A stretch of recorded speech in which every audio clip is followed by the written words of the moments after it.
Hey, what is up guys? Welcome back to US Election Hub, and today we're going to be talking about the 2020 presidential election, and we're going to be asking the question, can Beto O'Rourke defeat Donald Trump in 2020 if he wins the Democratic nomination?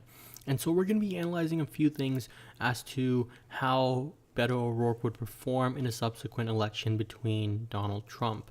And so one thing we're going to be looking at is early polling. We're going to be looking at Beto O'Rourke's voting record. And we're also going to be looking at the 2018 and 2018 Senate results from Texas and the 2016 presidential results from Texas. And all these factors will help us determine how Beto O'Rourke would do in an election against Donald Trump. So without further ado, let's go ahead and get right into it. The first thing we're going to be looking at is the Iowa Democratic Presidential Caucus poll that came out earlier this month, and this came from Des Moines Register and CNN in a joint poll. And what this poll shows us is something very interesting. It's one of the reasons why Beto O'Rourke is considered a serious challenger, a challenger for the presidency. He literally has a good chance of winning the Democratic nomination. And why? Well, he's already polling at third place this far out. This is December. This is an early December poll, and the 2020 election is really far away still. We still have tons of time before, and none of these candidates in this poll have actually announced they're running. Not a single one of them. And O'Rourke is polling this well. He's the third leading candidate behind Bernie Sanders, and then Sanders is behind Joe Biden. And so he has 11% of the vote, which is very, very interesting. And so that's something we can't take for granted. Is one of the reasons why we're going to be talking about Beto O'Rourke as a potential Democratic primary candidate. Moving on, we're also going to be looking at Beto O'Rourke's performance. Now, the Beto O'Rourke tried to compete in a Republican state, and he did very well. The one thing that people have to understand is Beto O'Rourke did not win. But he did very impressive for a Democratic candidate in Texas. Now, Ted Cruz was an unpopular candidate, and this was also a Democratic wave year. But regardless of that, Beto O'Rourke did better than most people thought, and he tried to run it up the margin all the way until Election Day. And so let's just take a look right here. O'Rourke earned over 4 million votes, surpassing Hillary Clinton's record total of 3.87 million in 2016. The highest total ever for a Democratic candidate in any Texas election. That is impressive for any Democratic candidate, winning or losing. And if we just look at 2016 to make sure, look at that. Donald Trump got 4.7 and Hillary Clinton got 3.9. Beto O'Rourke got 4 million votes, while Ted Cruz got 4.2. Now, in a 2020 election, there would likely be more Republican turnout, so we'll talk about that when we do our election prediction later in this video. But one thing that we have to notice is Beto O'Rourke did very well in the suburbs, urban areas, and look at this. These are like suburbs, like San Antonio suburbs, Dallas-Fort Worth suburbs, Houston suburbs. These places are, really strong Democratic areas, but they typically do swing between Republican. A lot of the suburbs are swing districts, and Beto O'Rourke won them big. And so he only lost by around 3 points, which is very impressive, and Beto O'Rourke should not be taken for granted.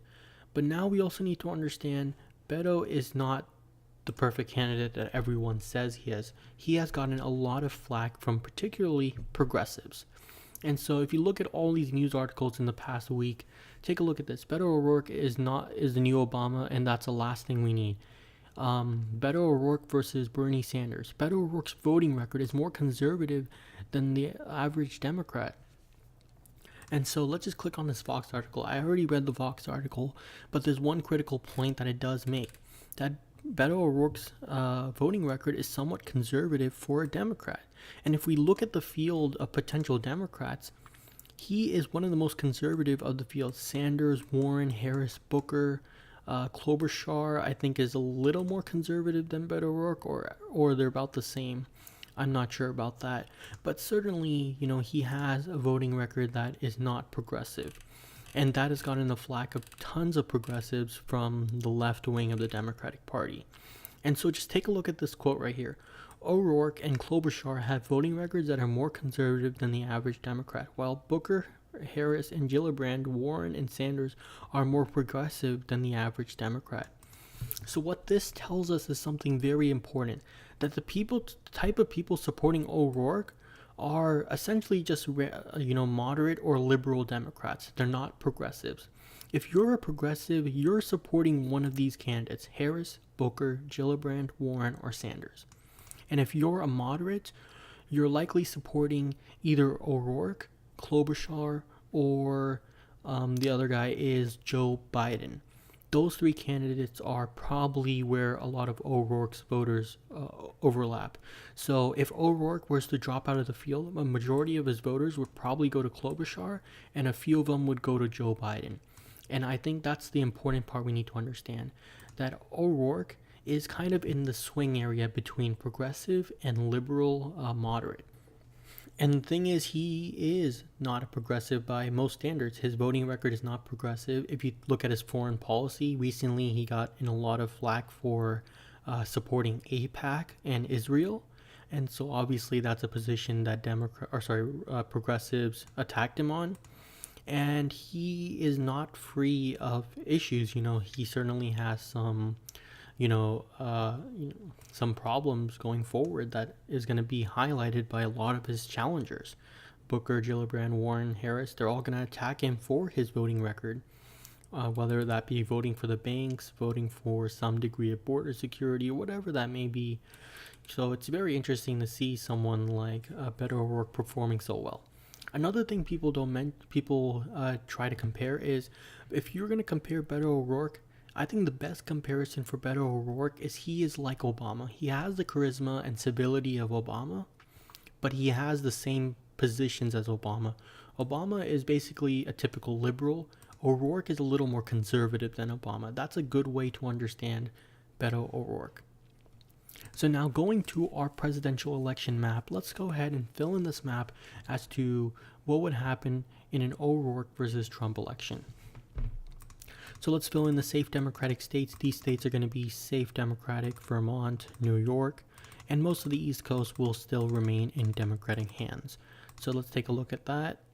And so what else we have? Illinois and Hawaii. Let's fill in some safe Republican states: Utah, Idaho, Montana, Wyoming, North Dakota, South Dakota, Nebraska, Kansas, Oklahoma, Arkansas, Louisiana, Missouri, and obviously the deep south over here. So Kentucky, Indiana, West Virginia, and so we're going to fill in Alaska there as well. So now these are probably going to be all your swing states in an election with Beto ORourke. So the biggest one we're going to be talking about is Texas. Can Beto ORourke win Texas? Well, according to the 2016 results, Donald Trump got almost 4.7 million and Ted Cruz only got 4.2. So even if Beto ORourke overperforms his 2018 margins, he just doesn't have enough voters to defeat Donald Trump, and that's just by the virtue of Texas being a Republican state with more Republican voters. And so, unfortunately, this is not going to go for Beto ORourke. It's going to remain in Republican hands. North Carolina is a leading Republican state. Obama lost it in 2012. Donald Trump won it. It's been leaning Republican for some time in presidential elections, so it's going to stay in Republican hands. Now, looking at Florida, Beto ORourke could definitely perform well in Florida, but the problem is in 2018, a Democratic year, the Democratic progressive candidate that was backed by Bernie Sanders lost in Florida. And so Donald Trump has consistently held good approvals in Florida and Ohio, and there's certainly states that are going to be tough to flip. Same with Georgia. The Republican Trump-backed candidate ended up winning still, and so it's likely still go Republican in a Democratic, in a presidential election year.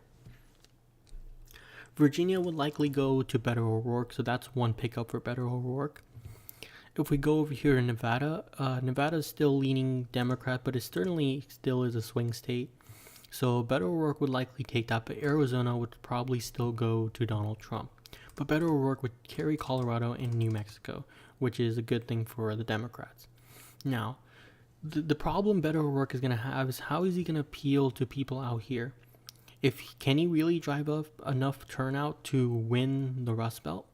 Well, I don't think he's going to win Ohio. Ohio has been getting more and more Republican. Can he win Pennsylvania? Let's leave that as swing for now. But I do think he can pull off a victory in Michigan. But Wisconsin, a state that's also still very competitive, would go for Donald Trump.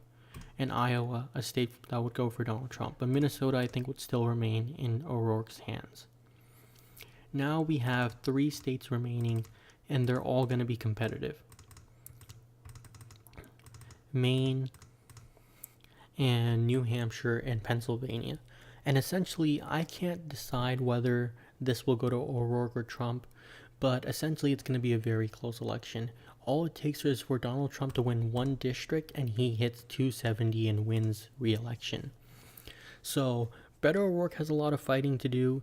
In this scenario, Beto O'Rourke would probably win the popular vote and Donald Trump will lose the popular vote just because Donald Trump would do very bad in Texas. Yeah, thank you guys so much for watching and see you guys next time. Bye.